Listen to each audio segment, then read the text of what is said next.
Let's talk about your first television appearance, Playhouse 90. How were you cast for the role? By that time, I'd met this agent, Fred Ishimoto, and he had set up an interview for me. And it was an absolutely thrilling experience. I'd seen CBS Television Center go up.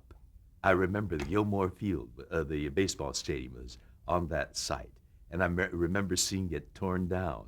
And then I remember seeing the scaffolding going up for the building, and it was a stunningly modern building when it was first built.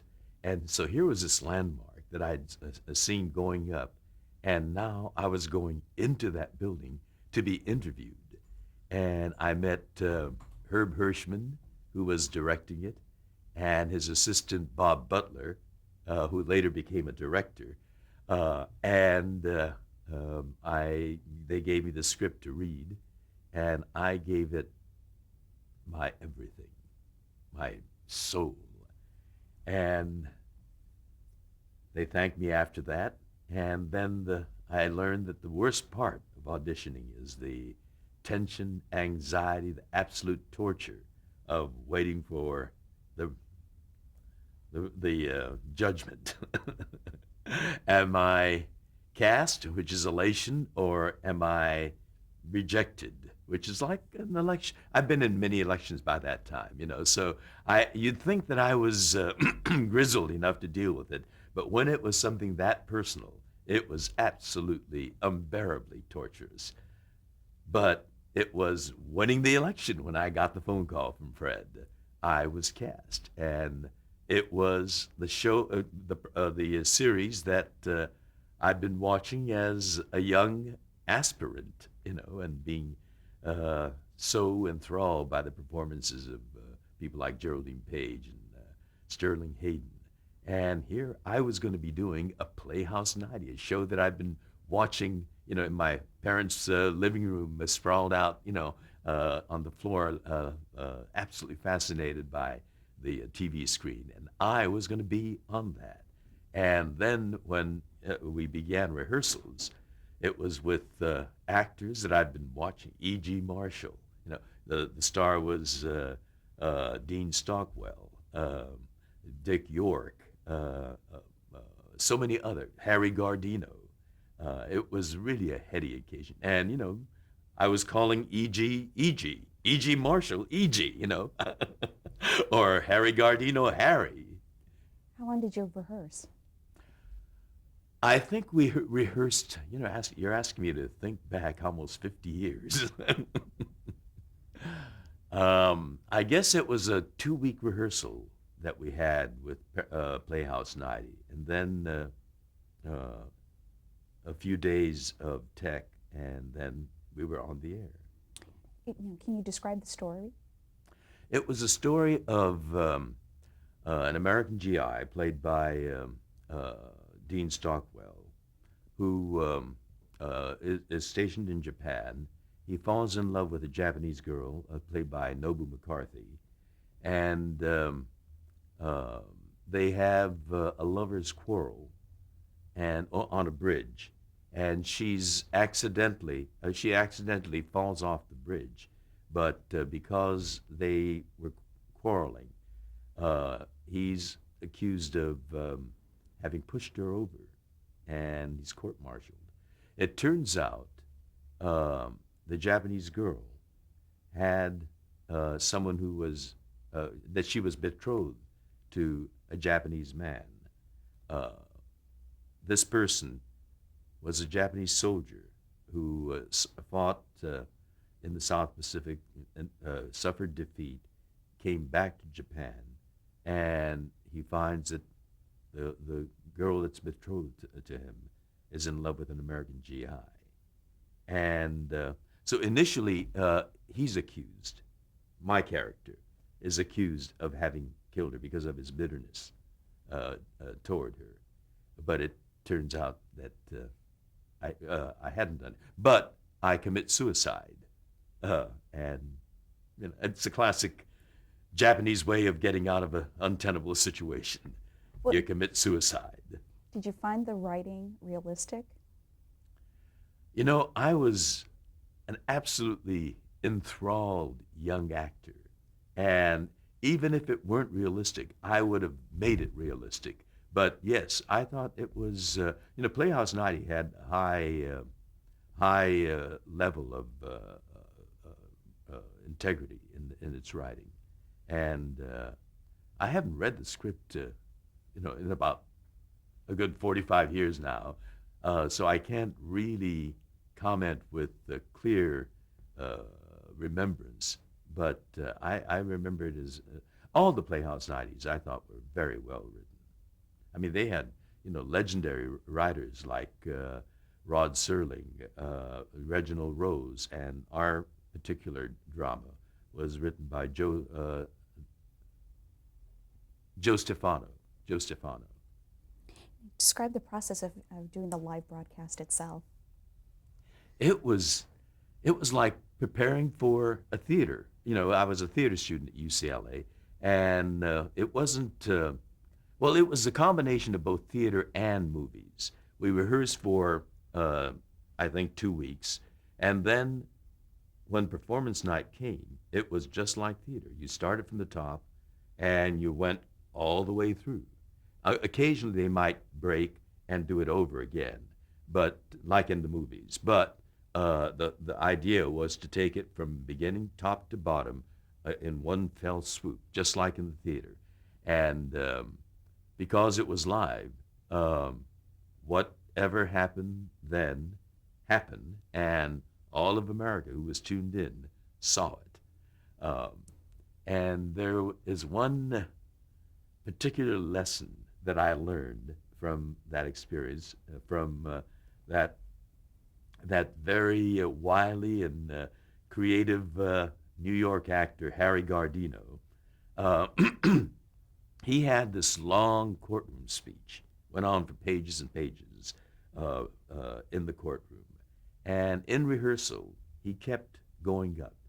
And it wasn't always in the same spot. It was a long speech, and sometimes he would go up near the beginning of the speech, or it might be near the middle, or sometimes he'd be going, doing well. I mean, all the way through, and you'd think, oh, he's not going to go up this time. And then near the end, he goes up.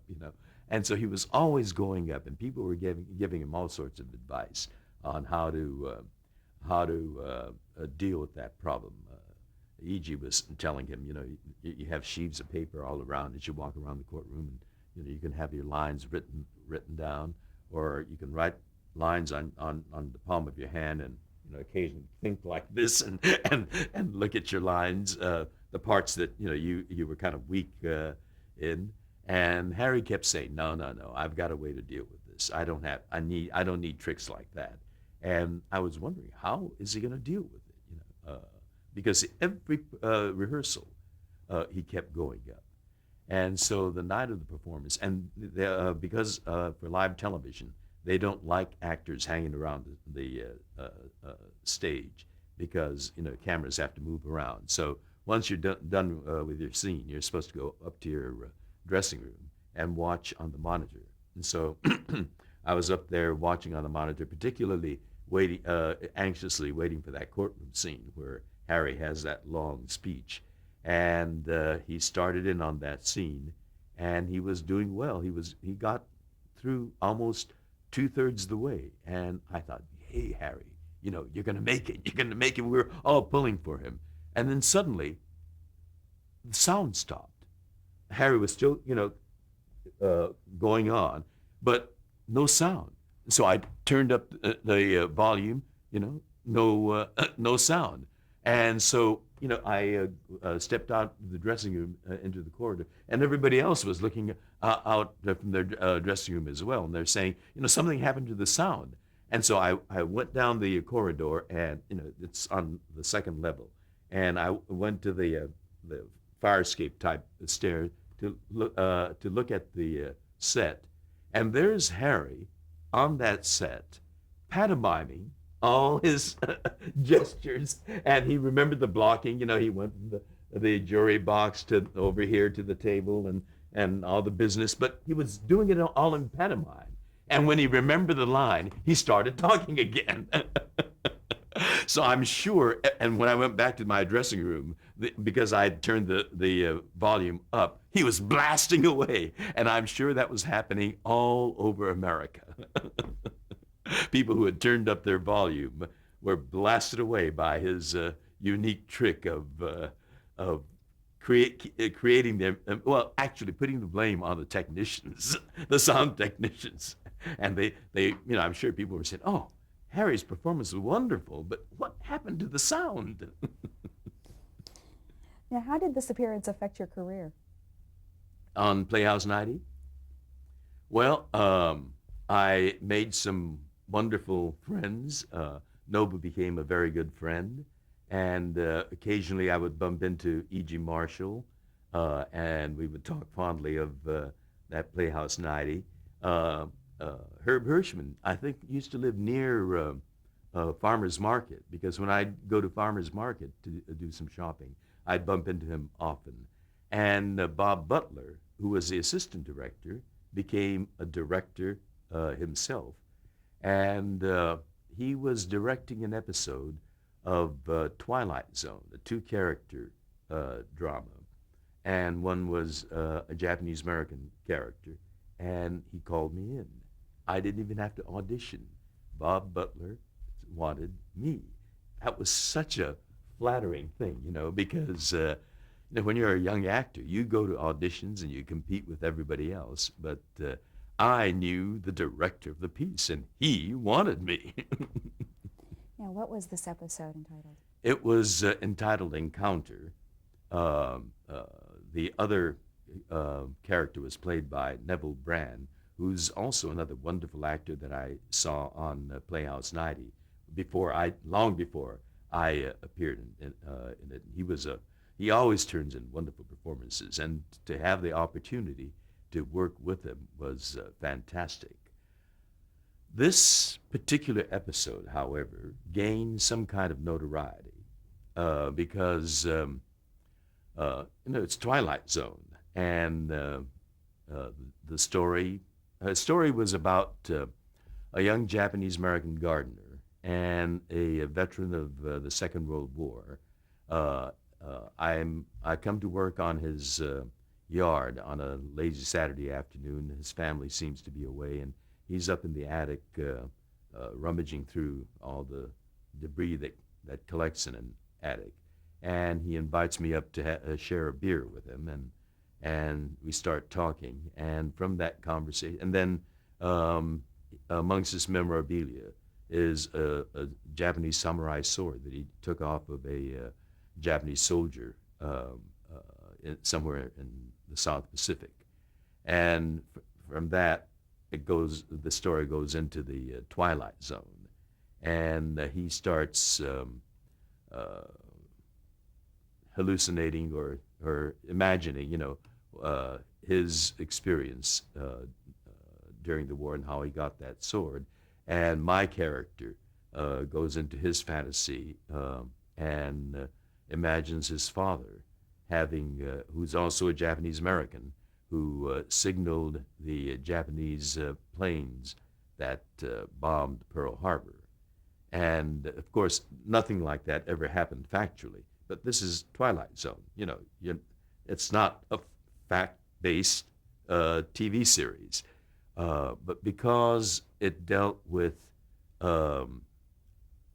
this fantasy sequence dealt with this young man's father who was a Japanese American who signaled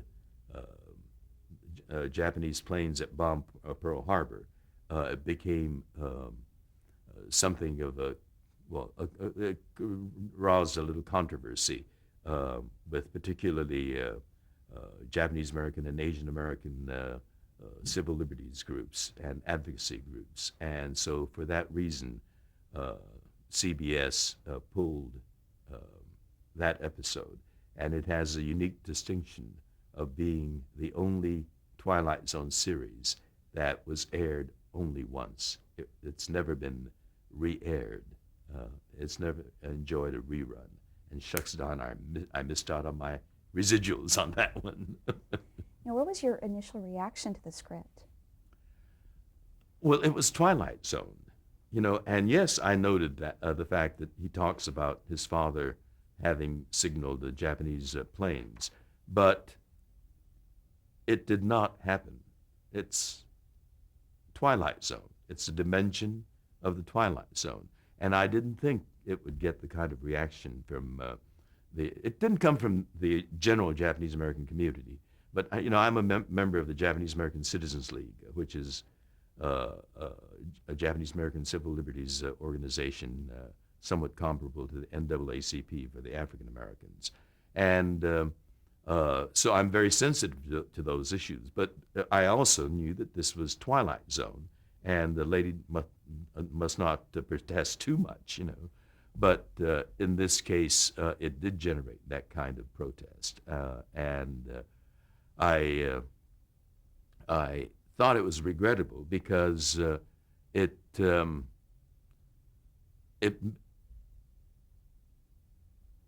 it's something that it's Twilight Zone.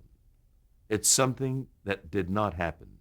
Twilight Zone is not a fact-based show. It delves into the area of, as Rod Serling says at the beginning and the end, in the gray area, the Twilight Zone, the unknown, and so I thought that people understood that to be one of the givens, but it was taken literally by some in some interpretation, and so because of that, the network decided to pull that. Talk about working with director Robert Butler. Yeah, I got to know him while working on Playhouse 90, and it was a very casual, friendly, very informal kind of relationship. And at that time, because he was Herb Hirschman's assistant, it was a very relaxed sort of thing. And I had no idea he had become a director until I got called in to play the part of Taro in Twilight Zone. And then he was the director, and it was wonderful to see him moving up in his career as well. And I was very grateful to him for having brought me in to do this wonderful role in this script. At that time, one had to audition, and I didn't have to audition for that, so that made it a special thing. It was another notch up in my career as well. Were you able to work with Rod Serling? As a matter of fact, yes, and all actors that worked on Twilight Zone didn't get a chance to meet Rod Serling, because he did his intros in a batch. He'd do about 4 or 5 shows all together at one time. And so there were people that worked on Twilight Zone that never got a chance to meet him. But during the time that I was working on The Encounter, he came in for just a few hours of that day to do the intros. And I got a chance to meet him, and I got a chance to tell him what an admirer of his I was. Requiem for a Heavyweight, which I saw in Playhouse 90, and Patterns, I think, was also his, wasn't it?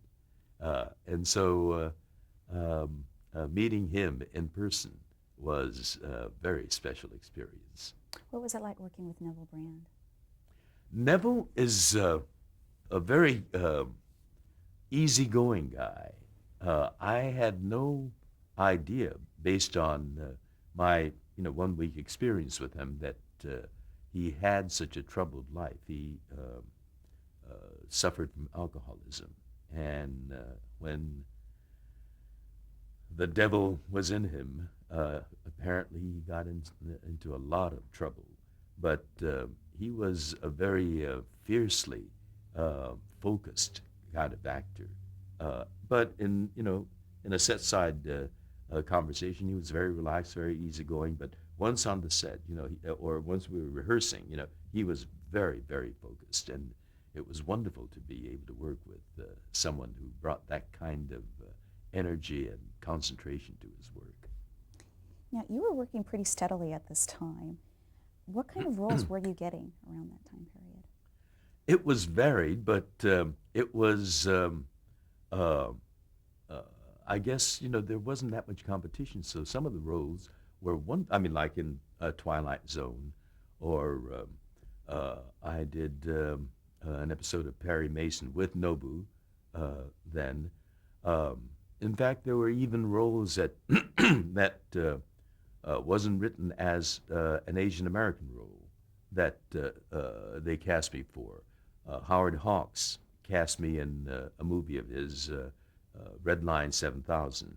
In that one, his thing was he's going to get a lot of unknowns and make stars of them. He was legendary for having made stars. Lauren Bacall was discovered by him and so forth. And so he got a whole covey of actors, if you can characterize a group of actors as coveys. And out of that came Jimmy Kahn. There was also Laura Devon, who I thought would become a great star. She was lovely and very talented. Mariana Hill worked quite a bit after that. She played a French girl with a very credible French accent. Gail Heyer was supposed to be the next Lauren Bacall. She had that husky, come hither voice, and she was a real nice gal to work with. But the one that loomed out of it all was Jimmy Kahn. Do you feel that you were competing with a specific group of actors at times for some roles? No, I don't think so. There wasn't really that much competition at that time, uh, which is a sad commentary. Now it's very healthy that we have a lot of Asian American writers. I mean, writers too, but Asian American actors. Uh, there's a theater here locally called the East West Players. It's been around for about 40 years now, and they've been producing a lot of very gifted young performers. And I think the kind of training ground that East West Players serves as is producing a lot of actors. But at that time, there were very few people in the business. I remember at UCLA, I was the only Asian guy for a long, long time. And then near the end of my stay there, Irvin Pack, who's a film editor, um, uh, was a colleague, a student mate, classmate at UCLA. He was in the television department. I was in the theater department. But there weren't too many Asians that really prepared for a career in the entertainment field, television, motion pictures, or the theater. Now, you starred in several episodes of Hawaiian Eye. What was that experience like?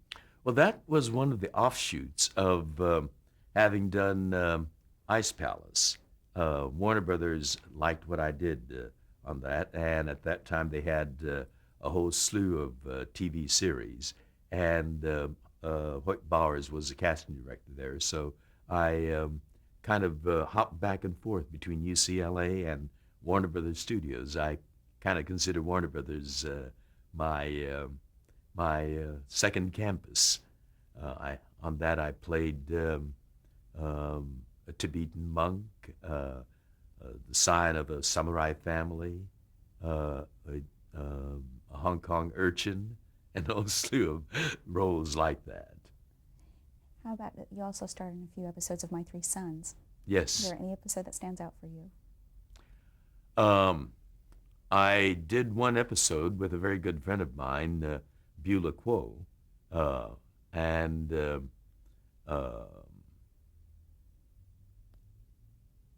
um,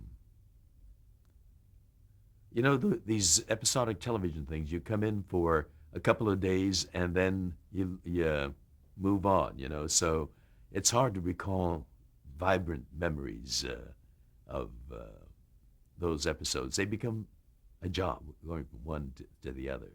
With Beulah, I I hosted and she produced a public affairs show in the early 70s on KNBC.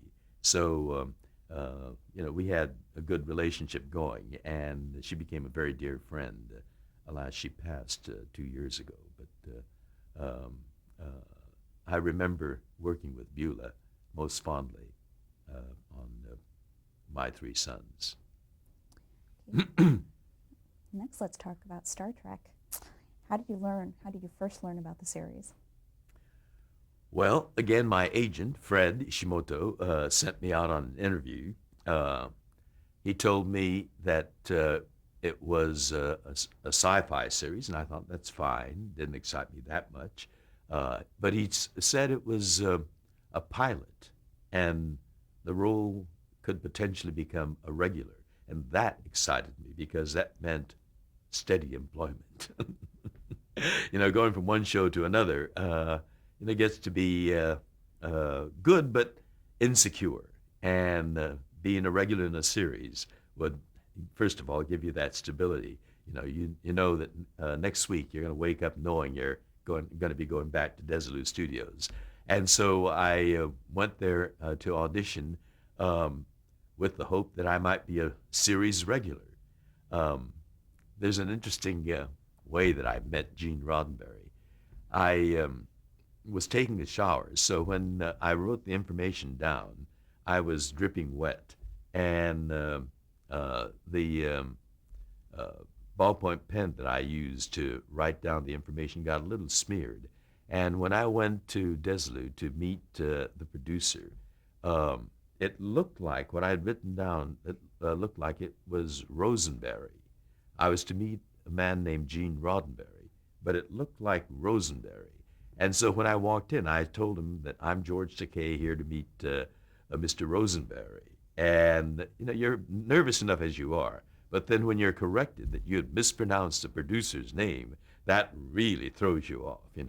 But then when I walked in to meet Gene Roddenberry, he called me George Takei, which is a mispronunciation of the EI in my surname. But I told him of the difficulty I had with his name, but I said, I don't object to being called George Takei, because that is a Japanese word which translates into English as expensive. And if you want to call me George Expensive, I'd be more than happy to have my agent accommodate you. And from that point on, Gene always said Takei. Takei is okay. Now, how is the character of Mr. Sulu described to you? Sulu was described as a crack professional, the brightest and the number one graduate from Starfleet Academy from his class, and the best helmsman of Starfleet, which was pretty much fitting the Asian American stereotype at that time, because we were known as a very studious and hardworking group. But he also put it in a larger context. I'm going to stop you right here. We need to change tapes. Oh, good. Apologies.